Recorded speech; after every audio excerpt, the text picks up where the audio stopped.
3ទីបាត់ខ្ញុំខ្ញុំសូមជម្រាបទៅជាទីគោរពខ្ញុំគោរពដល់អស់ជនទទួលដែលខ្ញុំសូមសូមជាសិស្សណាទី5ខាងមុននៃសាលាដែលខ្ញុំមកទីសិស្សទីតាមសិស្សខាងទៅហើយខ្ញុំមានអារម្មណ៍ស្អាតរីណាដែលខ្ញុំជ្រើសរើសក្នុងមកនិយាយជាសិស្សទីណាក៏ប្រធានបទរបស់ខ្ញុំគឺតាកតាដោយសារតែបណ្ដាលឲ្យមានការគ្រោះថ្នាក់ដែលបណ្ដាលឲ្យមានការកកស្ទះចរាចរណ៍នៅលើផ្លូវសាធារណៈខ្ញុំសូមលើកយកចំណុចខ្លះៗមកមានដូចជា1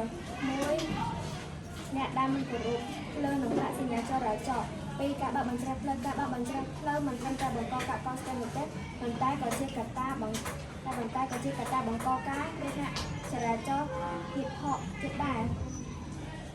3ការបើកបរអតិភិបលើផ្លូវរបស់អ្នកដទៃការបើកបរលើផ្លូវរបស់អ្នកដទៃក៏ជាចំណែកមួយដែលបង្កការកកស្ទះដែរ4ការចតយានយន្តលើចិញ្ចើមផ្លូវ5មិនចេះយោគយល់និងអធិស្ឋានឲ្យគ្នា6